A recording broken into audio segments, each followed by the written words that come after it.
أشرف الأنبياء والمرسلين سيدنا ونبينا أبي القاسم محمد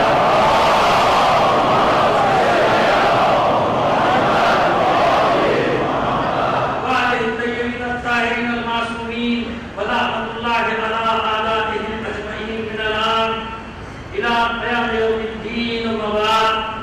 فقد قال الله تعالى في كتابه المبين وهو أصدق القائلين وقوله الحق.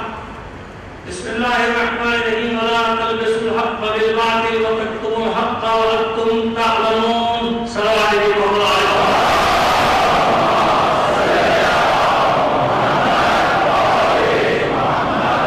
تمام مردین کے لیے خاص طور پر شہدائے ملت جعفریہ کی سر سواب کے لیے سورۃ فاتحہ پڑھ کر کوشش کیجیے گا. ولا تلبسوا الحق بالباطل وتكتموا الحق وانتم تعلمون. یہ سورہ بقرہ کی 42ویں آیت ہے جس پہ ہماری بات چل رہی ہے، جاری ہے، گفتگو جاری ہے آپ سے، کہ حق کو باطل کا لباس نہ پہناؤ، حق کو باطل کا لبادہ نہ دو، حق کو چھپاؤ نہیں باطل کے ذریعے سے. اور تم یہ کام کرتے ہو جبکہ تم جانتے ہو، وتکتموا الحق وانتم تعلمون، جبکہ تم جانتے ہو پھر بھی تم یہ کام کرتے ہو کہ حق کو چھپاتے ہو. غلط ملت نہیں کرتے، کوئی گڈمٹ کر دینا حق اور باطل نہیں، حق ہے اس پر لبادہ دوسرا ڈال دیتے ہو، حق پر دوسرا لباس ڈال دیتے ہو. گفتگو کو آگے بڑھانے سے پہلے بس ایک گزارش آپ سے کریں گے کہ دیکھیے بھائی ہم آگے کی طرف بڑھتے جا رہے ہیں نا. آج 5 محرم چھٹی کی شب ہو گئی آج، تو ظاہر ہے کہ جو شرپسند ہیں وہ کوشش کریں گے اور کر رہے ہیں کہ کسی طرح سے ڈسٹرب کیا جائے، امن و امان کو خراب کیا جائے، شہر کے ملک کے، یہ سب کیا جائے، اور کر رہے ہیں، وہ مصروف ہیں اپنی حرکتوں میں. ہمیں کیا کرنا ہے جواب میں؟ آپ جانتے ہیں کہ ہم نے کبھی بھی زندگی میں نہ بزدلی کا درس لیا ہے نہ دیا ہے، دیتے ہی نہیں، ورنہ اپنے بچوں کو ہم اتنے حوصلہ افزائی تھوڑی کر رہے ہوتے نہیں. دیکھیے بہادری میں اور شرپسندی میں فرق ہے. کل بھی میں نے عرض کیا تھا نا کہ بہادروں میں اور شرپسندوں میں فرق ہے، بہادروں میں اور دہشت گردوں میں فرق ہے. بہادر کبھی کسی بے گناہ کو نقصان نہیں پہنچاتا، نہ اس کی جان کو، نہ اس کی مال کو، نہ اس کے اسباب کو. یہ بہادروں کی پہچان ہے. بس اشارہ ایک دیتا ہے اور بات کو پھر آگے بڑھاتے ہیں. اتنا سا اشارہ دیتا ہوں آپ کو کہ یہ بات میں یوں ہی نہیں کر رہا، 3 مقامات کی طرف اشارہ کروں گا، آپ کو نتیجے تک پہنچ جائیے گا. یہ بات میں اس لیے کہہ رہا ہوں، میرے پاس اتنی دلیلیں اس کی موجود ہیں، مجھے آسانی یوں ہو رہی ہے کہنے میں کہ میں اس کا ماننے والا ہوں جو دشمن کے سینے سے اتر آیا تھا.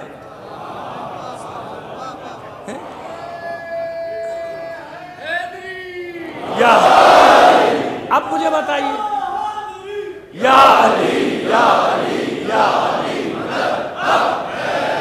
یہ کون علی؟ جو اشجع الناس، لوگوں میں اس سے شجاع کوئی بھی نہیں. اس کی شجاعت کی معراج نہیں ہے کفار کی گردن اڑا دینا، وہ بھی شجاعت ہے. شجاعت یہ ہے کہ دشمن قابو میں ہو، اس کے سینے سے اتر آئے. عام انسان نہیں کر سکتا نا. علی کی شجاعت دیکھیے تو وہاں دیکھیے کہ جب گھر پہ حملہ ہو جائے، اشارہ کافی ہے آپ کے لیے. کیا کیا اس وقت مولا کائنات نے؟ اشجع الناس ہے. اور اگر شجاعت دیکھنی ہے تو امام زین العابدین علیہ السلام سے سیکھیے. کیا کیا؟ دشمن ہے، قاتل ہے. جب آیا ہے حج کے راستے میں پیاس کے عالم میں، کیا کیا جناب سید سجاد نے اس کے ساتھ سنا؟ تو میرا فریضہ ہے نا، میرے لیے بہت آسان ہے شہرت کی بلندیوں تک پہنچنے کے لیے کہ ایک شرپسندی کراؤں، استعمال کروں کسی واقعے کو اپنی شہرت کے لیے، اور کہاں سے کہاں پہنچوں. بتا رہا ہوں نفسانی خواہشات کیا ہوتی ہیں انسان کی. ہو سکتا یہی کرتے ہیں نا یہ جو دنیا دار ملا ہیں یا دنیا دار رہنما کیا کرتے ہیں؟ یہی تو کرتے ہیں کہ کیش کراؤ واقعات کو. ایک واقعہ ہو جائے اس کو کیش کراؤ. لیکن نہیں، دین کیا کہتا ہے، ضمیر انسانی کیا کہتا ہے، تشیع کیا کہتا ہے. بہت آسان ہے نا ایک واقعے کو کیش کراؤ اور کہیں سے کہیں پہنچ جاؤ لیڈر پر، نہیں ایسا نہیں ہے. اللہ کی بارگاہ میں جواب دینا ہے. مجھے آپ کے سامنے جواب دے نہیں ہونا، آپ سب بھی میری مخالفت کریں مگر بالآخر مجھے اللہ کو جواب دینا ہے نا. کہ اپنے نفس پہ قابو پانا بڑا مشکل ہوتا ہے کہ بھائی اب جیسے چاہو مجمے کو استعمال کرو. نہیں ایسا نہیں ہے، ایسا نہیں ہے. کربلا بہادروں کی پروردہ ہے، پرورش کرتی ہے بہادروں کو، دلیروں کو، بزدلوں کو نہیں. لہذا کوشش کریں گے ہمیں جواب میں کیا کرنا ہے، نہیں، کیونکہ عزاداری کرنی ہے، 2 مہینے 8 دن کرنی ہے بھائی. ڈسٹرب نہیں ہونے دینا، انشاءاللہ کچھ نہیں ہوتا. لیکن اگر کوئی بھی سانحہ ہو جائے، میدان میں کھڑے ہیں، جلوس ویسے ہی جائیں گے، مجلسیں ویسے ہی ہوں گی، گرتے جائیں گے، دوسرے بازو سنبھالتے جائیں گے. ٹھیک ہے نا؟ یہ سب سے بڑا درس ہے کربلا کا. شرپسندی کا مقابلہ ہمیں اپنے نظم اور ضبط، تحمل اور برداشت کے ساتھ کرنا ہے، کیونکہ ہم حق ہیں. ہم کیا ہیں؟ حق ہیں. دنیا نے ہمیں اسی نظروں سے پہچانا کہ واقعی اتنے ظلم سہنے کے بعد یہ جرت، یہ بہادری، یہ دلیری صرف اسی قوم میں دیکھی اور کسی قوم میں ہم نے یہ مناظر نہیں دیکھے جو اس قوم میں دیکھے. تو یہ ہمارا الحمدللہ ماتھے کا. ورنہ میں نے کہا کہ واقعات کو کیش کرانا تو بہت آسان ہوتا ہے. لیڈر تو چکر میں جو کوئی واقعہ ملے اس کو کیش کر، نہیں ایسا نہیں ہے. ہم سینکڑوں ہزاروں شہید دینے کے بعد بھی خدا ہم کو محفوظ رکھے اپنی نفسانی خواہشات کا غلام بننے سے. نفسانی خواہشات کا غلام نہیں بننا، بلکہ دیکھنا ہے کہ ماحول کس بات کا متقاضی ہے، حالات کیا چاہتے ہیں، حالات کو کیسے کنٹرول کرنا ہے، کس طرح سے اپنی عزاداری کے سلسلے کو آگے بڑھانا ہے، دنیا کو اچھے سے اچھا پیغام دینا ہے. اور دیا کہ نہیں دیا آپ نے؟ پوری دنیا کو پیغام دیا. بس تمام مومنین کی، مسلمین کی، اپنے شہروں کی، اپنے ملک کی سلامتی کے لیے بلند آواز ایک صلوات عنایت فرمائیے. آئیے حق اور باطل کی گفتگو جاری رہے گی، اس میں کوئی ہمیں پرواہ کسی کی نہیں ہے. ورنہ آپ ہمیں اپنے بچوں کو ایک بہادر نسل کو پروان چڑھانا ہے تو کیسے پروان چڑھائیں گے؟ ہر پہلو سے اس کی تربیت ہونی چاہیے نا، اس کی اخلاقی تربیت. اور کسی سے ڈرے بھی نہیں، کسی سے دبنے کی ضرورت بھی نہیں ہے. ڈرنے والا اور بدترین موت مارا جاتا ہے، اور بدترین موت مارا. دلیر تو پھر دلیر ہوتا ہے، زندہ رہتا ہے، مرنے کے بعد بھی زندہ رہتا ہے، اس کو کوئی نہیں مارتا. کیوں ایسا ہوتا ہے؟ حق کو کیوں چھپاتے ہیں لوگ؟ یہ تو سورہ بقرہ کی 42ویں آیت ہے نا. سورہ آل عمران کی 71ویں آیت میں صاف صاف پکارا گیا اہل کتاب کو، یعنی یہود و نصارہ کو پکارا گیا، یا اہل الکتاب لما تلبسون الحق بالباطل وتکتمون الحق وانتم تعلمون. ذرا سی تبدیلی ہے الفاظ کی، وہ افعال کے ساتھ افعال کی تبدیلی ہے. باقی ظاہر کہ وہ نحوی بحث میں تو میں نہیں پڑھنا چاہتا. بس یہاں بھی بات ہوئی ہے، اے اہل کتاب، یعنی اے یہود و نصارہ، اے عیسائیوں، یہودیوں، اے اہل کتاب، کیوں ایسا کرتے ہو؟ اب یہاں پوچھا جا رہا ہے سوال کیوں. یعنی ایسا نہیں کہ نادانگی میں بار بار آ رہے ہیں وانتم تعلمون، تم جانتے ہو کہ حق کیا ہے، تکتم الحق وانتم تعلمون، جانتے ہو کہ حق کیا ہے، پھر بھی اس کے بعد بھی تم حق کا لبادہ باطل کا لبادہ پہنا دیتے ہو، حق کو سامنے نقاب ڈال دیتے ہو. کچھ اور ہوتا ہے حق، سامنے تم کچھ اور لے آتے ہو. یا اہل الکتاب لما تلبسون الحق بالباطل، کیوں ایسا کرتے ہو؟ اے اہل کتاب کیوں ایسا کرتے ہو؟ وتکتمون الحق، اور حق کو چھپاتے ہو، وانتم تعلمون، جبکہ تم جانتے ہو. یعنی اہل کتاب جانتے تھے کہ حق کیا ہے. ایسے تھوڑی ہوئی تحریف توریت، زبور اور انجیل میں، عہد نامہ قدیم عہد نامہ جدید میں ایسے تبدیلی تھوڑی ہوئی. کتاب تھی، نشانیاں بھی تھیں. جیسے ہی حق آیا، جب حق آتا چلا گیا، کیا کیا؟ لوگوں کو تو کچھ اور بتایا تھا، لوگوں کو کچھ اور بتایا تھا، آ گیا کچھ اور. لہذا کیا کیا؟ جلدی جلدی کتاب میں تبدیلی شروع کی. اب ایک کتاب مثلا افریقہ میں تھی، ایک آسٹریلیا میں تھی، ایک کہیں تھی، ایک کہیں تھی. جب سب نے اپنی اپنی جگہ تبدیلیاں شروع کی تو کیا ہوا؟ کتاب تو اللہ کی ہے. کتاب کس کی ہے؟ بھئی اللہ کی کتاب ہے، اللہ کی طرف سے نازل ہوئی. لیکن خود قرآن مجید نے گواہی دی کہ نہیں، یحرفون الکلم، تم کلمات الہی کو کیا کرتے ہو؟ تحریف کر دیتے ہو، بدل دیتے ہو، کلمات کو بدل دیتے ہو، معنی کو نہیں. لیکن اس کے باوجود ایمان کتابوں پہ، توریت زبور انجیل پہ ایمان رکھنا ہے، پڑھو یا نہ پڑھو، کوئی نہیں پوچھ رہا آپ سے. جس کو تحقیق کرنا ہے پڑھے جائے، مگر ایمان رکھنا ہے بھائی کتاب اللہ کی ہے. مگر یہ 10 قسم کی انجیل کیوں ہوئی؟ وہ بھی سمٹ کے، ورنہ اور بھی زیادہ اقسام ہے انجیل کی. تو یہ 10 قسم کی کیوں بنی؟ کیونکہ لوگوں نے آیات کو ہی بدل ڈالا، معنی کو نہیں بدلا، آیات کو بدل دیا. کیوں بدلا؟ لوگوں کو کچھ بتایا تھا، آ گیا کچھ. اچھا بھائی جانتے ہو نا، پھر بھی جانتے ہو نا کہ یہ حق ہے، پھر بھی بدل دیا. سوال یہی تو ہے کہ جب جانتے تھے کہ یہ جو آ رہا ہے حق ہے، پھر کیوں تبدیل کیا؟ یہی تو سوال ہے. لما تلبسون الحق بالباطل وتکتمون الحق وانتم تعلمون. اے اہل کتاب، کیوں ایسا کرتے ہو؟ کیوں حق کو باطل کا لبادہ پہناتے ہو؟ کیوں حق کو چھپاتے ہو جبکہ تم جانتے ہو، تمہارے علم میں ہے؟ ایسا ہوا نا.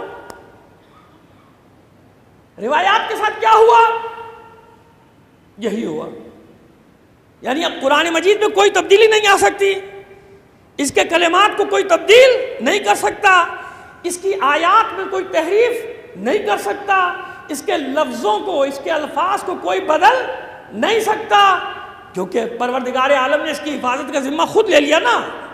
اِنَّا نَحْنُ نَزَّلْنَا الذِّكْرَ وَإِنَّا لَهُ لَحَافِظُونَ. بے شک ہم نے اس ذکر کو یعنی اس قرآن کو نازل کیا ہے اور ہم ہی اس کی حفاظت بھی کرنے والے ہیں. اللہ نے اپنے ذمہ لے لی حفاظت، لہذا آیات کو تبدیل نہیں کیا جا سکتا. کیا کیا جائے؟ معانی. بھئی معانی کس نے بیان کیے؟ پوری حیات طیبہ، جسے ہم سب مل کر تمام مسلمان مکاتب فکر کہتے ہیں، سیرت رسول، اسوہ رسول، اسوہ حسنہ، حیات طیبہ، سیرت طیبہ، یہی ہے نا. سب جگہ یہی اصطلاحات استعمال ہوتی ہیں. لہذا اب یہ سامنے آئی، جب یہ سامنے آئی پھر وہی مسئلہ ہو گیا. اب آیات میں تو تبدیلی نہیں ہوئی، لیکن روایات میں ہر جگہ مشکل. ہمارے یہاں نہیں، سب جگہ مشکل. بھائی جتنے بھی مکاتب، آخر ہم ایک بات کہہ رہے ہیں، ذمہ داری سے کہہ رہے ہیں، ایسے تھوڑی ہوا میں تھوڑی بیان دے رہے ہیں. سب جگہ یہ مشکل ہوئی. اگر یہ مشکل نہ ہوتی تو پھر احادیث کو چھانٹا کیوں جاتا؟ صحیح کو غلط سے علیحدہ کیوں کیا جاتا؟ اس کا مطلب یہ مشکل تھی نا، اور یہ مشکل ہے. اب جھگڑا اسی بات ہے کہ یہ کہا کہ یہ نہیں کہا، یہ کہا کہ یہ نہیں کہا، فلاں کے بارے میں کیا کہا، فلاں کے بارے میں کیا کہ نہیں، یہ تو فلاں کے بارے میں کہا تھا، آپ غلط کریں، فلاں کے بارے میں کہا ہی نہیں تھا. یہ جھگڑا آج تک چل رہا ہے نا. کیوں؟ بات پھر وہیں آ گئی. کیوں ایسا کیوں کیا لوگوں نے؟ ایسا کیوں کرتے ہیں لوگ کہ حق کو باطل بنا کر پیش کر دیتے ہیں، باطل کو حق بنا کر پیش کر دیتے ہیں؟ ایسا کیوں کرتے ہیں لوگ؟ سوال تو یہ، جب جانتے ہیں، جبکہ علم ہے ان کے پاس، یہ جانتے ہیں کہ بھئی یہ ایسا نہیں ہے، یہ توریت زبور انجیل کی آیات ایسی نہیں آئی تھی. جانتے بوجھتے بدل رہا تھا وہ یہودی یا وہ عیسائی عالم جن کی قرآن مجید میں مذمت کی گئی، بدل رہا، جانتا تھا نا بدل رہا ہے. بس رسول نے جو فرمایا، پیغمبر ختم مرتبہ صلی اللہ علیہ وآلہ وسلم نے،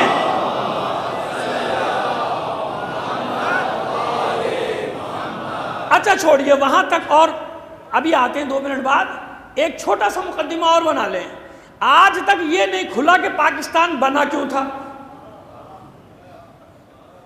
آج تک یہ نقطہ نہیں کھلا، مشکل حل نہیں ہوئی.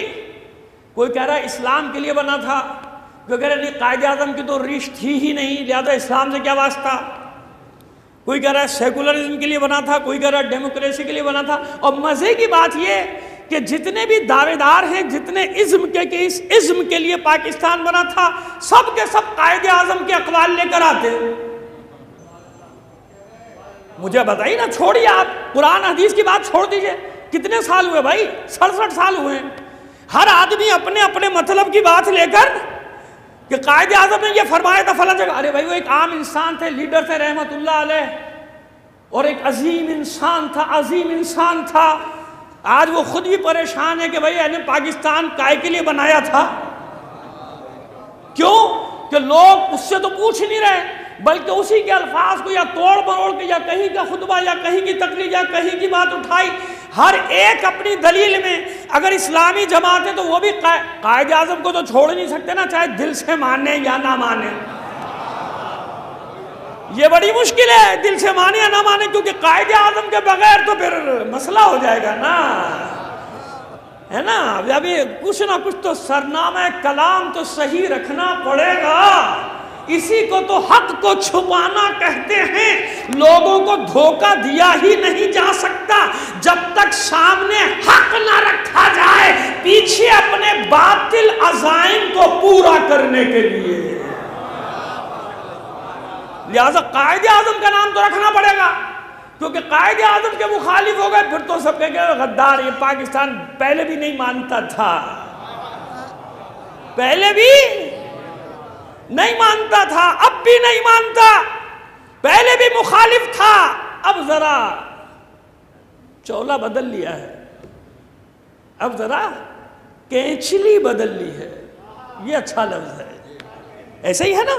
تو مجھے بتائیے کہ قائد اعظم نے کیا کہا کیا نہیں کہا؟ ہر آدمی اپنے لیے ایک دلیل لا رہا ہے جی قائد اعظم نے تو یہ کہا تھا۔ قائد اعظم کا بیچارے علامہ اقبال کو نہیں چھوڑتے، کوئی بائیں بازو کا ہے تو بائیں بازو کے کلام نکال لیتا ہے، جس کھیت سے دہقاں کو میسر نہ ہو روزی، اس کھیت کے ہر خوشے گندم کو جلا دو۔ اب جتنے شرپسند ہیں دہشت گرد، ان کا بھی علامہ اقبال نے فرمایا ہے جس کو نوکری ملے آگ لگا دو۔ دلیل کا علامہ اقبال نے کہا جس کھیت سے دہقاں کو میسر نہ ہو روزی، اس کھیت کے ہر خوشے گندم کو جلا دو، ختم ہو گئی بات۔ تو کس کو چھوڑتے ہیں بھائی؟ اپنے اپنے مطلب کے وہاں اشعار مل جائیں گے، اپنے اپنے مطلب کے وہاں اقوال مل جائیں گے۔ اب سمجھ میں آ رہا ہے حالانکہ 67 سال کے کیوں ایسا کر رہے ہیں؟ پیغمبر ختمی مرتبت صلی اللہ علیہ وآلہ وسلم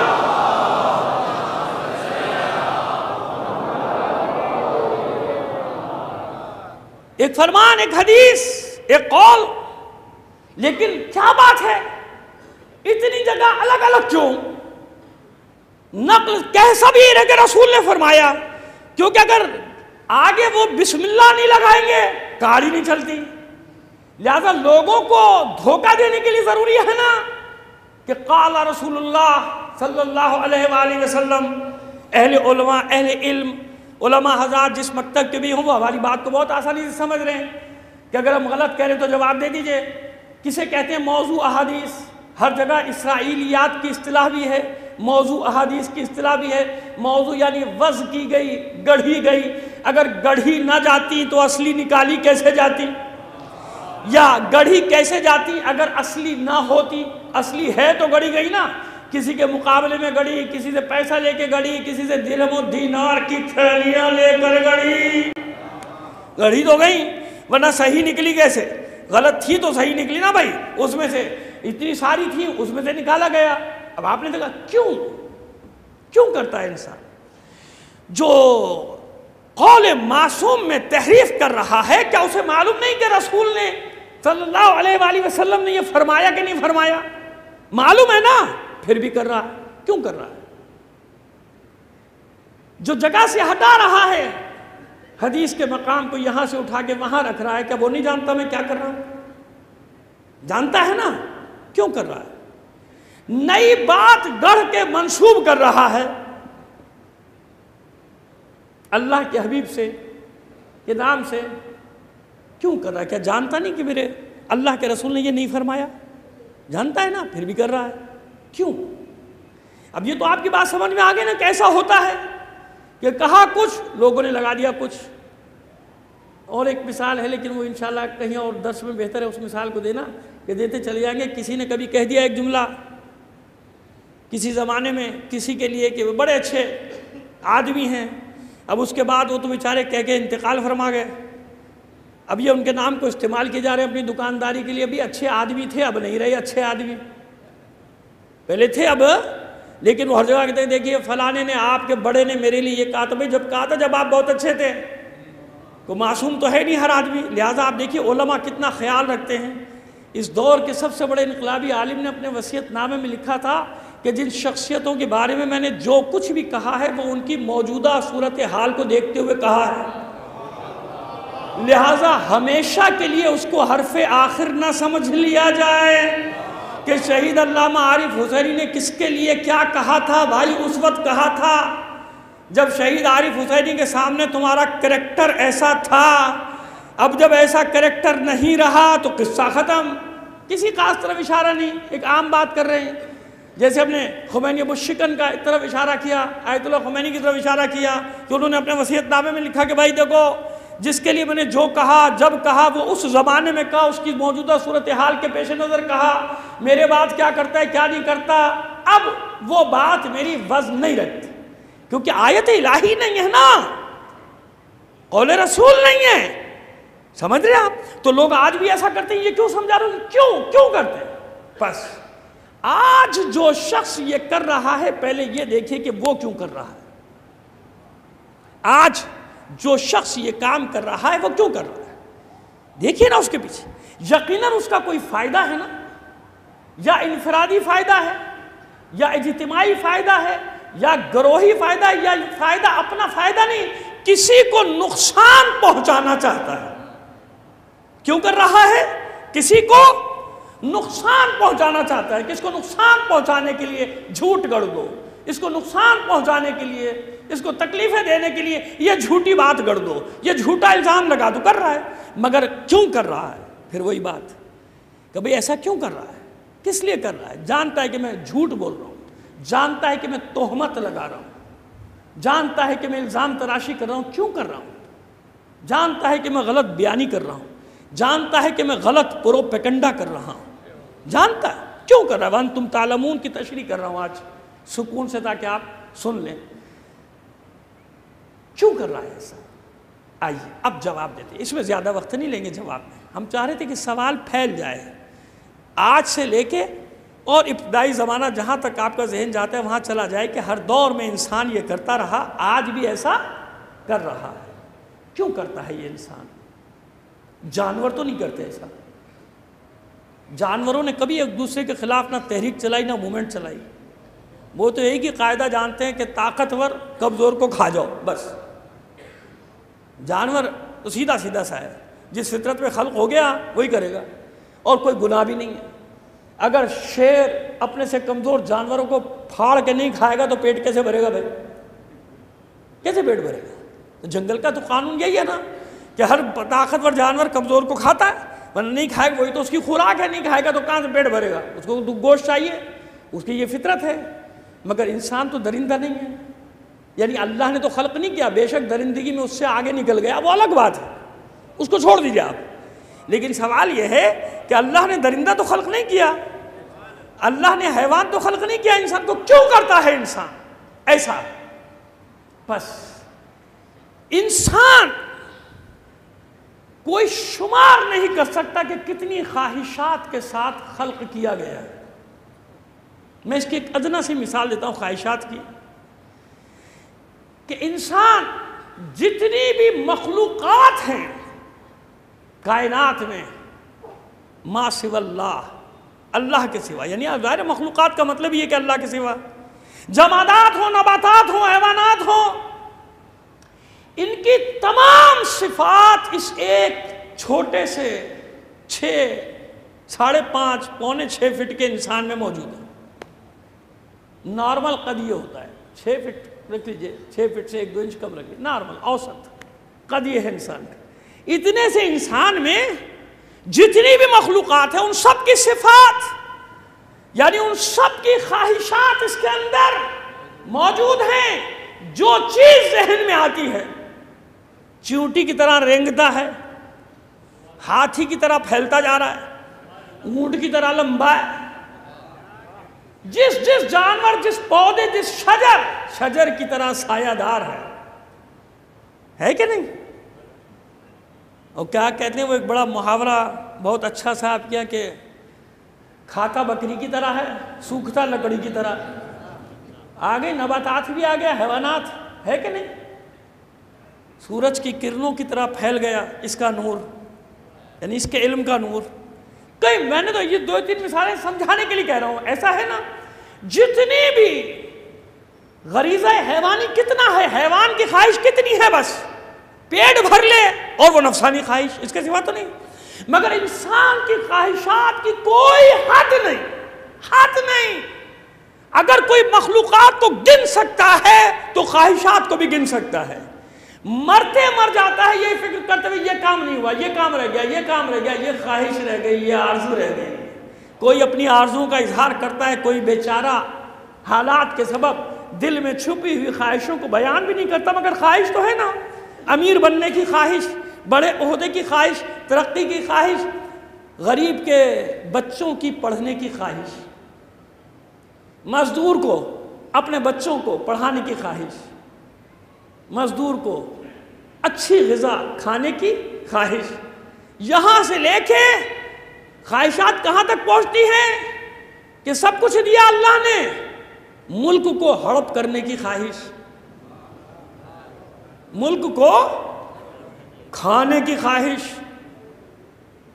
عوام کو ہڑپ کر جانے کی خواہش، اور زمینوں پر قبضے کا تو میں آپ کو کیا کہوں، ہے نا؟ ارے بھائی کتنا چاہیے تمہیں؟ وہ جہنم کہے نہ کہے، ان کی جہنم ہر 5 سال بعد کہتی ہے حل من مزید۔ وہ جہنم کہے یا نہ کہے، ان کی جہنم ضرور کہتی ہے حل من مزید، کچھ بچا پاکستان میں اور بھی لاؤ، ہے کچھ ملک میں بچا ہے لاؤ، وہ بھی لاؤ، جو بچا ہے وہ بھی لاؤ۔ یہ ہے خواہشات۔ بس اپنے ماحول کو دیکھ لیجئے تو سمجھ میں آ جائے گا کہ یہ اپنے مطلب کے لیے قائد اعظم کے مطالب کو ایک تحریف کرنے والے۔ السلام علیکم حضور، مرحبا، تشریف لائیں، جزاک اللہ، آئیے، جزاک اللہ، ہمیں نام ان لوگوں کے لکھ کے دے دیں، جزاک اللہ۔ میں کل وہاں جب رضویہ گیا تو وہاں بھی ماشاءاللہ ہمارے اہل سنت کے علماء تشریف لائے تھے۔ میں نے کل بھی آپ سے کہا تھا کہ کس طرح سے اظہار یکجہتی کر رہے ہیں، یہ اس کا ادنا سا نمونہ آپ کے سامنے۔ تمام علماء حق کے لیے، مظلوموں کے حامی علماء کی سلامتی کے لیے بلند آواز سے ایک صلوات بھیجیے محمد علی محمد۔ آپ نے دیکھا تو وہ جہنم بھرے نہ بھرے، ان کی جہنم نہیں بھرتی حکمرانوں کی۔ یہ کہتے ہیں حل من مزید، کچھ بچا پاکستان میں لاؤ، وہ بھی ہڑپ کریں، وہ بھی کھائیں۔ تو جو کچھ یہاں ہو رہا ہے آپ کے اطراف میں اور آپ دیکھ رہے ہیں، یہی کچھ تو ہوتا رہا جن خواہشات کی تکمیل کے لیے آج وہ تحریک مقاصد کو فراموش کر دیا گیا، جن اغراض و مقاصد کی تکمیل کے لیے آج بیچارے قائد اعظم کے مقصد کو ہی بھلا بیٹھے کہ کیوں بنایا تھا بھائی، پتہ ہی نہیں، میں کچھ کہہ دوں گا کل بیان آنے شروع ہو جائیں گے، نہیں غلط کہہ رہا ہے، اس لیے نہیں بنا تھا، اس لیے بنا تھا، اس لیے نہیں بنا تھا، اس لیے بنا تھا۔ یہی بحث اب تک چل رہی ہے 67 سال سے کہ بنا کیوں تھا، یہ مسئلہ، یعنی کنفیوژن کا شکار کر دو، قوم کو کنفیوز کر دو۔ اب سمجھ میں آ رہی ہے بات؟ بس کیوں؟ کیونکہ خواہشات نفسانی کا مجموعہ ہے، یہ خواہشات اسے اکساتی ہیں، میرا مفاد خطرے میں پڑ رہا ہے۔ میں نے تو کہا تھا کہ وہ آخری آنے والا یہودیوں میں ہوگا، میں نے تو کہا تھا کہ وہ آخری آنے والا نبی عیسائیوں میں ہوگا، لوگ میری پوجا کرتے تھے، اللہ کی نہیں، اس ملا کی، یعنی وہ یہود و نصرانیوں کی بات کر رہا ہوں بابا۔ یا اہل الکتاب، جو میں نے آیت تلاوت کی، یا اہل الکتاب لما تلبسون الحق بالباطل وتکتمون الحق وانتم تعلمون، تم جانتے بوجھتے حق کو چھپاتے کیوں ہو؟ باطل کا عبادت کیوں؟ وہ خواہشات کیوں کا جواب ہے، خواہشات جانتا ہے غلط کر رہا ہوں، لیکن یہ میری امپائر، یہ میری سلطنت، یہ میری حکومت، جسے لوگ اللہ کا گھر سمجھتے ہیں، یعنی چرچ، یعنی معابد، وہ جو ان کی عبادت گاہیں تھی، وہ ہر پادری کی یا اس زمانے کی اصطلاح میں کہہ لیجئے اس وقت کے ملا کی وہ امپائر ہوتی تھی۔ وہ دیکھتا تھا کہ امپائر ہاتھ سے نکل رہی ہے، یہ نیا پیغام آ گیا، لہذا کیا کیا جائے؟ میں نے تو کہا تھا لوگوں کو کہ ہمارے یہاں آئے گا، میں نے تو کہا تھا ہم میں سے ہوگا، یہ تو کہیں اور آ گیا، یہ تو عرب کے صحرا میں آ گیا، یہ تو عرب کے بدوؤں میں آ گیا، یہ تو ان قبائل میں آ گیا کہ جن قبائل کو ہم کوئی اہمیت ہی نہیں دیتے تھے، لہذا جلدی جلدی تبدیلی کرو، مفادات خطرے میں پڑ گئے۔ جس بنا پہ آج انسان یہ سب کام کرتا ہے اسی بنا پر ہوئے، اقوال بدلے گئے زبور بدل دی گئی، توریت بدل دی گئی، انجیل بدل دی گئی. کیوں؟ وہی خواہشات خواہشات خواہشات. جناب یحییٰ کی مثال دی تھی نا، اور مثالیں دیتے چلے جائیں گے مگر اب وقت تیزی سے سمٹ رہا ہے مجلس کا. خواہشات کیا کرتی ہیں انسان کو؟ ان تحریفات پہ، حق کو چھپانے پہ، حق پہ پردہ ڈالنے پہ مجبور کرتی ہیں. کیا سب کو معلوم نہیں کہ شام میں کیا ہو رہا ہے؟ کیا سب کو معلوم نہیں کہ عراق میں کیا ہو رہا ہے؟ کیا سب کو معلوم نہیں کہ یمن میں کیا ہو رہا ہے؟ مگر چھپاؤ چھپاؤ. وَتَكْتُمُونَ الْحَقَّ، یہ حق کو چھپاتے ہو، تم لوگ حق کو چھپاتے ہو. مایوسی کی خبریں بھیجنا، وہ خبریں بھیجو جن سے ان میں جھگڑا ہو جائے، جن خبروں سے ان میں فساد ہو جائے. یہ خبر کبھی بھی نہ بھیجنا کہ عراق میں، موصل میں شیعہ سنی کرد مل کر ان خوارج کے خلاف لڑ رہے ہیں. یہ خبر نہ بھیجنا، یہ خبر نہ بھیجنا کبھی. نہ بتانا لوگوں کو کہ یمن میں سب سے بڑا اتحاد شیعہ اور سنیوں کا بن گیا. یہ خبر آئے گی تو بھی سامراج کا مقصد تو ختم ہو گیا نا. جانتا ہے نا سامراج حق کیا ہے، باطل کیا ہے. آج کا سامراج جانتا ہے نا کہ سچ کیا ہے، جھوٹ کیا ہے. اگر نہ جانتا ہوتا تو اتنی سازشیں کیوں کر رہا ہوتا؟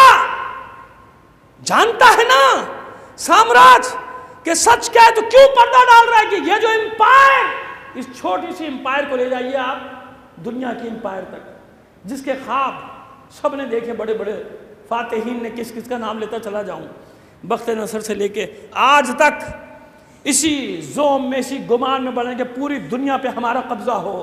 تو وہ نہیں جانتے کہ ہم جھوٹ بول رہے ہیں، وہ نہیں جانتے کہ سچ کیا ہے، جھوٹ کیا ہے، وہ نہیں جانتے کہ مظلوم کون ہے، ظالم کون ہے. کیا وہ نہیں جانتے کہ ان دہشت گردوں کو خود انہی نے بنایا تھا؟ کیا وہ نہیں جانتے؟ ایک صلوات بھیجئے محمد و آل محمد پر. کیا وہ نہیں جانتے؟ کیا وہ نہیں جانتے کہ دہشت گردوں کو انہی نے خود پالا تھا؟ کیا وہ نہیں جانتے کہ افغانستان میں ایک صاحب کل یا پرسوں، خدا ان کو ہدایت دے، کہتے ہیں یہ امریکہ کی جنگ ہے، ہماری جنگ نہیں ہے، ہمیں اس میں نہیں کودنا چاہیے. اور خدا کے بندو تمہیں شرم نہیں آتی؟ کل جب روس کے خلاف لڑ رہے تھے وہ کس کی جنگ تھی؟ وہ تمہاری جنگ تھی. اسی امریکہ کے لیے لڑتے رہے، اسی امریکہ کی کھاتے رہے، اسی امریکہ کی گاتے رہے، اسی سے ڈالر لیتے رہے، اسی سے اسلحہ لیتے رہے. آج جب جھوٹیاں سر پہ پڑ رہی ہیں تو امریکہ کی جنگ ہے. یہ حوصلہ سب میں نہیں ہے. حق حق ہوتا ہے، باطل باطل.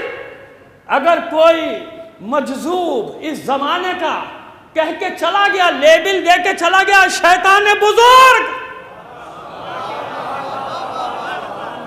کہہ کے چلا گیا، تو وہ کم لوگ ہیں جو کل بھی باطل کہتے تھے، آج بھی باطل کہتے ہیں.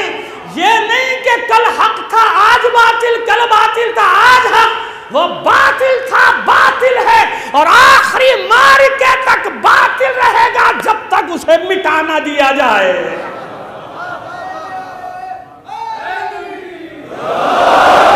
اور میں آپ کی خدمت میں عرض کر دینا چاہتا ہوں یہاں پہ جناب صاحبزادہ اظہر رضا صاحب ہمارے ساتھ، اور جناب مطلوب قادری صاحب آل پاکستان سنی تحریک اور پاکستان سنی اتحاد کونسل، یہ دونوں جماعتوں کی نمائندگی کر رہے ہیں.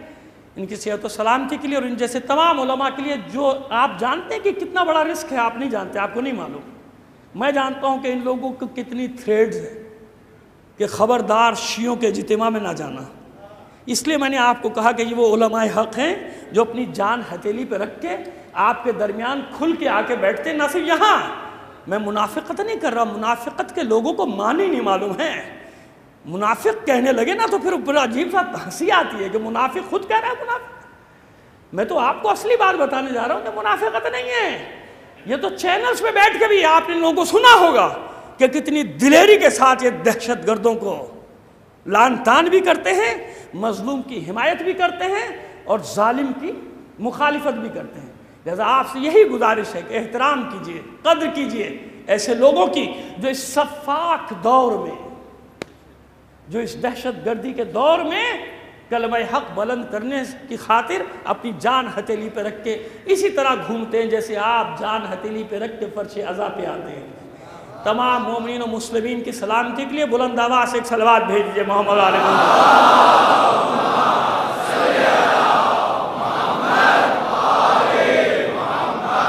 سمجھ میں آئے کیوں چھپاتے ہیں حق؟ مفادات، وہ خواہشات جن خواہشات کے ساتھ یہ خلق ہوا ہے۔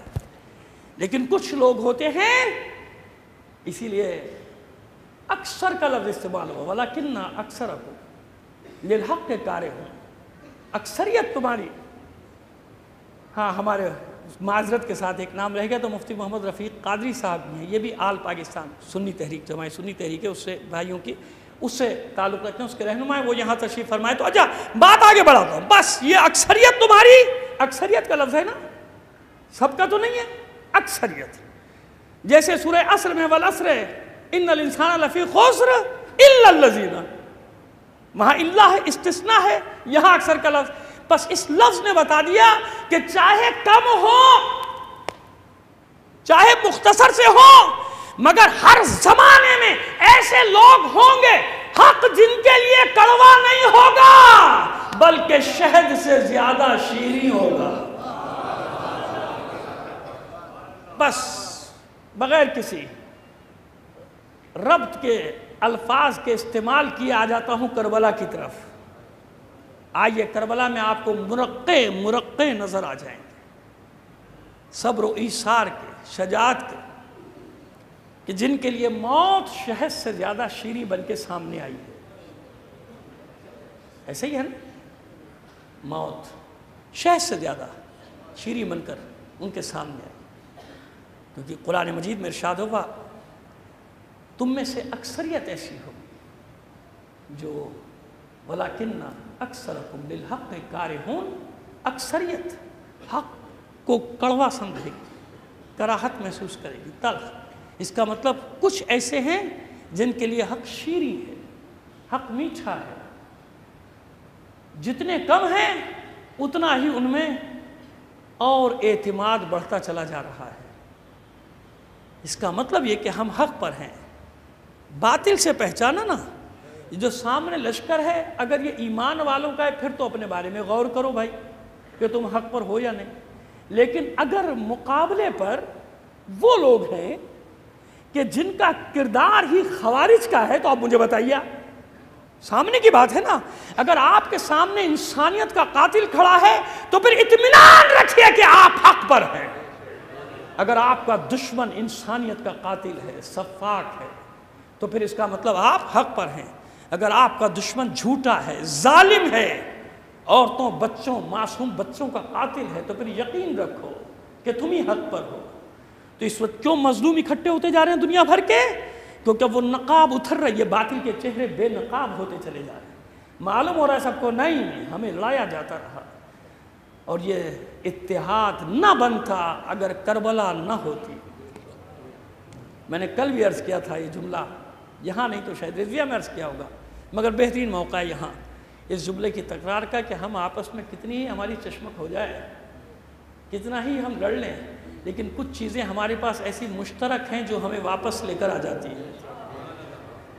ایک عشق رسول عربی اور ایک عشق آل رسول عربی، یہ سب ہمیں ایک جگہ اکٹھا کر دیتی ہے۔ کبھی ذکر حسین ہمیں ایک جگہ لے آتا ہے، یعنی کبھی نواسے کا ذکر ہمیں ایک جگہ لے آتا ہے، کبھی نانا کا ذکر ہمیں ایک جگہ لے آتا ہے۔ اور ربیع الاول میں دیکھ لیا کرو، کیا صرف ہمارے اہل سنت بھائی میلاد مناتے ہیں؟ کوئی شیعہ ہے جو میلاد النبی نہیں مناتا؟ بتا دیجئے مجھے، اسی IRC میں بتا دیجئے۔ ہر مسجد، ہر امام بارگاہ پہ چراغاں اور میلاد ہے کہ نہیں ہے؟ تو یہ اعلان کر رہا ہوتا ہے کہ جہاں جہاں بھی عاشقان رسول ہیں ان کے دلوں میں بھی روشنی ہے، ان کے گھروں میں بھی روشنی ہے، ان کی مساجد اور عبادت گاہوں میں، امام بارگاہوں میں بھی روشنی ہے۔ بس وہیں پہ پہچان ہو جاتی ہے کہ یہ نور والے الگ ہیں، اور جن کے گھروں میں تاریکی ہے، جن کے مساجد میں تاریکی ہے، ان کی قبروں میں بھی تاریکی ہی رہے گی۔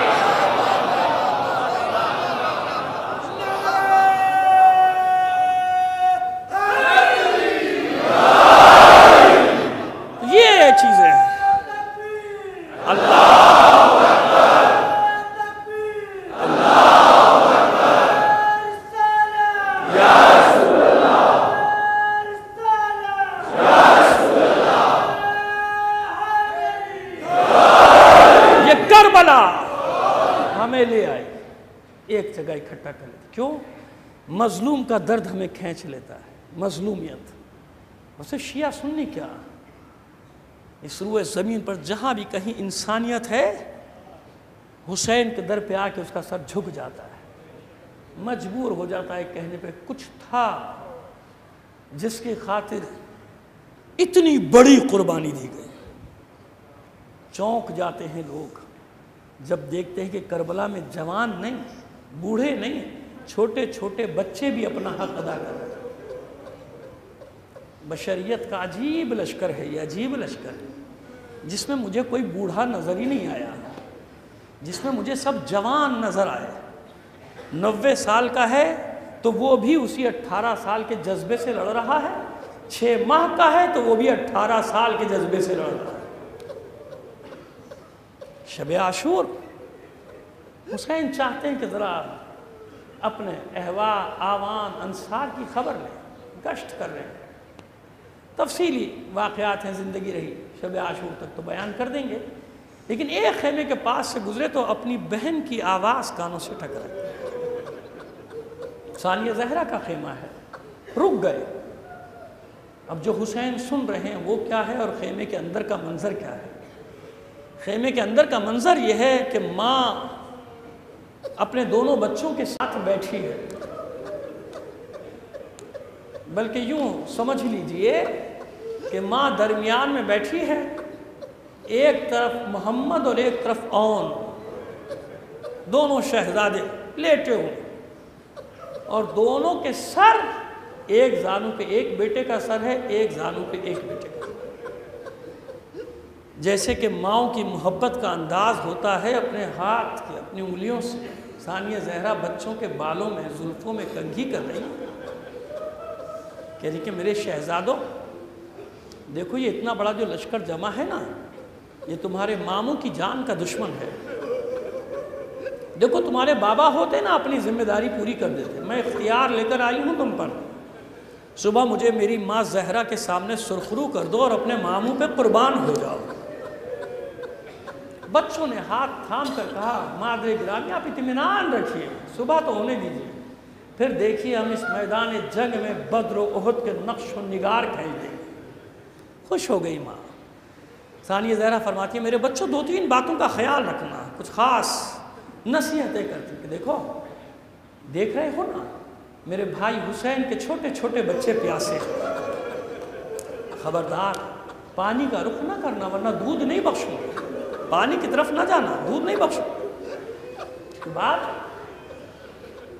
فرماتی ہے کہ دیکھو کوشش کرنا پسر سعد کے خیمے تک پہنچ جاؤ، یہ ملعون قتل ہو جائے گا، جنگ ختم ہو جائے گی، میرے بھائی کی جان بچ جائے گی. اور تیسری نصیحت کرتی ہے دیکھو ایک دوسرے سے جدا مت ہونا، ساتھ رہو گے طاقت بڑی رہے گی. صبح ہو کہا تھا ماں نے حکم دیا تھا سب سے پہلے میدان میں جانا. جب کسی کا لاشا آتا ہے ثانیہ زہرا کو فکر دامن گیر ہوتی ہے کہ شاید میرے اون و محمد کی شہادت کی خبر آئی ہے. نہیں، ظہر کا وقت آ گیا مگر بچوں کی شہادت کی خبر نہیں آئی. اگر یہ مائیں کربلا میں نہ ہوتی تو یہ ہماری ماں بہنوں، یہ کنیزان زینب و زہرا بھی نہ ہوتی دنیا میں، کہ جن کے لیے سب سے افضل حسین کا غم ہے، ثانیہ زہرا کا غم ہے. آخر ایک بار دیکھا بچے دونوں سامنے سے گزرے خیمے کے، جناب فضہ سے کہا فضہ ذرا ان دونوں کو بلا کر تو رہا. دونوں شہزادے خیمے میں داخل ہوئے، ماں کے چہرے پہ غیظ و غضب کے آثار دیکھے، غصے کے آثار دیکھے، سر جھکا کے ہاتھ باندھ کے کھڑے ہیں بچے. اور جناب زینب فرماتی ہیں اب تک زندہ ہو؟ میں نے کہا تھا کہ سب سے پہلے میدان میں جانا، اب تک زندہ ہو، جان بچائے ہوئے. دونوں بچے ہاتھ جوڑ کر دست بستہ عرض کرتے مادر گرامی ہم پہ ناراض نہ ہو، خدا گواہ ہے صبح سے کتنی بار جا چکے ہیں، صبح سے کتنی بار جا چکے ہیں مامو جان کی خدمت میں، مگر ہمیں اجازت نہیں میدان میں. ثانیہ زہرا کا غصہ ختم ہو گیا. اچھا یہ بات ہے تمہیں اجازت ضرور ملے گی، فضہ ذرا بھائی کو میرا سلام تو کہہ دے. جناب سید الشہداء خیمے میں داخل ہوئے، منظر دیکھا، سمجھ گئے صورتحال. فرماتے ہیں زینب اگر ان بچوں کے لیے اجازت مانگنے کے لیے مجھے بلایا ہے تو خود انصاف کرو، کبھی کسی بھائی نے اپنی بہن کا گھر اجاڑا،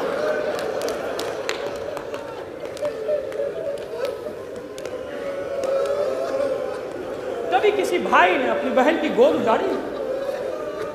ثانیہ زہرا روتی، رو رو کے فرماتی بھیا ایسا نہ کہو، ایسا نہ کہو، ایسا نہ کہو۔ زینب کی بھی تو کچھ مجبوری ہے نا بھائی، اگر قیامت کے دن ماں زہرا نے مجھ سے سوال کر لیا زینب اپنے بچوں کو بچا لیا، میرا بچہ حسین قتل کر دیا، پھر میں کیا جواب دوں گی؟ میرے بچوں کو نہ روکو۔ اس طرح زینب نے اپنے بیٹوں کے لیے اجازت لی۔ حسین دونوں شہزادوں کو لے کر آئے، ایک کو عباس نے سوار کرایا، ایک کو حسین نے خود سوار کرایا، چلنے لگے۔ عباس نے مخاطب ہو کر کہا شہزادوں ذرا دھیان سے۔ بچوں نے مسکرا کر اپنے ماموں عباس کی طرف دیکھا اور دونوں شہزادے کہتے ہیں حیدر کرار کے نواسے ہیں، جعفر طیار کے پوتے ہیں، آپ کے شاگرد ہیں۔ ماموں جان آپ ہی نے تو شمشیر زنی سکھائی ہے، آپ ہماری جنگ دیکھیے گا۔ دونوں شہزادے میدان میں گئے، مختصر کرتا ہوں، حالانکہ رجز بھی پڑھی ہے دونوں نے، بڑی طویل رجز ہے دونوں شہزادوں کی۔ جنگ شروع ہوئی، جو آتا تھا مقابلے پہ یا اون صفایا کرتا تھا یا محمد، اور اس کے بعد چلا کر کا پسرے سعد نے اس طرح ایک ایک کر کے جاؤ گے پورا لشکر کاٹ کے پھینک دیں گے، یہ علی کے نواسے ہیں، یہ جعفر طیار کے پوتے، ایک بار حملہ کرو۔ حملہ کیا مل کر سب نے، دونوں شہزادوں نے بھی تکبیر بلند کی اور حملہ کیا، اور ان دونوں شہزادوں کا حملہ ایسا تھا کہ لشکر کو مارتے ہوئے پسپا کرتے ہوئے پسرے سعد کے خیمے تک پہنچ گئے۔ وہ ملعون پشتے خیمہ سے نکل کر بھاگا، چلاتا جاتا ہے، دو بچے قابو میں نہیں آتے۔ لوگوں نے کہا یہ معمولی بچے نہیں، ذرا ان کی تلوار کی کاٹ تو دیکھ، کوئی ان کے سامنے جا نہیں سکتا۔ چلا کر کہتا ہے قریب نہیں جا سکتے تو دور سے تیر برساؤ۔ پس یہ بھاگا ہوا لشکر چاروں طرف سے جمع ہوا، کسی بزدل میں اون و محمد کے نزدیک آنے کی طاقت نہیں، دور سے تیر باران شروع کیا، تیروں کا میں برسا، چاروں طرف سے تیر برسنا شروع ہوئے، کہاں کہاں سے آتے ہوئے تیروں کو بچے ڈھال سے روکتے۔ آخر وہ وقت آیا کہ تیروں سے چھلنی ہوئے، پھر حکم دیا دستے پہ دستہ، رسالے پہ رسالہ، حملہ کرو، دونوں کو ایک دوسرے سے جدا کرو۔ کب تک ساتھ رہتے دونوں بھائی؟ زخموں سے چور ہو گئے تھے، درمیان میں لشکر حائل ہو گیا۔ پہلے چھوٹا بھائی گرا، گرتے گرتے آواز دیتا ہے بھائی میری خبر لے۔ ارے بھائی کیسے جواب دے، اس کے ہاتھ سے بھی تو تلوار گر گئی ہے۔ گرتے گرتے بڑے بھائی نے آواز دی یا خالہ ہو ادرکنی، اے ماموں جان ہماری مدد کیجئے، ہماری خبر لیجئے۔ حسین دوڑے، عباس دوڑے، علی اکبر دوڑے۔ فضہ نے بیویوں سے کہا بیویوں ثانیہ زہرا کے خیمے میں جمع ہو جاؤ، زینب کے شہزادے آ رہے ہیں۔ جو ہی زینب نے خبر سنی سجدہ شکر میں چلی گئی، معبود میری اس قربانی کو قبول کر لینا۔ دونوں شہزادوں کو لایا گیا، ایک تو حسین اپنی آغوش میں لیے ہیں، ایک کو عباس لیے ہیں، ابھی کچھ رمق جاں باقی ہے۔ زینب نے اطمینان سے اپنے بچوں کو دیکھا، فضہ سے کہا ایسا اہتمام کر دے میں تنہائی میں کچھ باتیں کر لوں۔ خیمہ خالی ہوا، یا زینب ہے یا روایت کو نقل کرنے والی فضہ موجود ہے، منظر وہی رات کا ہے۔ زینب درمیان میں بیٹھی ہیں، ایک طرف زخموں سے چور محمد، ایک طرف زخموں سے چور اون، دونوں کے سینوں پر ایک ایک ہاتھ رکھا۔ پوچھتی ہے زینب اطمینان سے میرے بچوں کس حال میں ہو؟ بڑے بھائی نے ماں کا ہاتھ تھامنے کی طاقت نہیں، اتنا لہو جسم کا بہہ چکا، آنکھیں کھول کر کہا مادر گرامی، مادر گرامی ہم پہنچ گئے تھے پسرے سعد کے خیمے تک، لیکن وہ پشت خیمہ سے نکل گیا، آپ راضی تو ہو گئی نا؟ چھوٹے بھائی نے محسوس کیا ماں کے ہاتھوں کو، اور پھر اس کے بعد آنکھیں کھول کر چھوٹا بھائی کہتا ہے مادر گرامی خدا گواہ ہے ہم نے پانی کی طرف آنکھ اٹھا کر بھی نہیں دیکھا، آپ نے دودھ تو بخش دیا، آپ راضی تو ہو گئی، بس زینب کربلا میں عصر عاشور کے بعد کبھی عباس بنی، کبھی حسین بنی، کبھی حیدر کرار بنی، سب کچھ ہے زینب، مگر زینب ایک ماں بھی تو ہے۔ بس بچوں کی یہ گفتگو سنی، ضبط کے بندھن ٹوٹ گئے زینب کے، کبھی سر پٹکتی تھی محمد کے سینے پر، کبھی اور کے سینے پر۔ میرے جگر کے ٹکڑوں، میرے لاڈلوں، میرے شہزادوں، ارے تم نے راضی کر دیا زینب کو، تم نے مجھے میری ماں زہرا کے سامنے سرخرو کر دیا، ہاں میں نے اپنا دودھ تمہیں بخش دیا۔ الا لعنت اللہ علی القوم الظالمین۔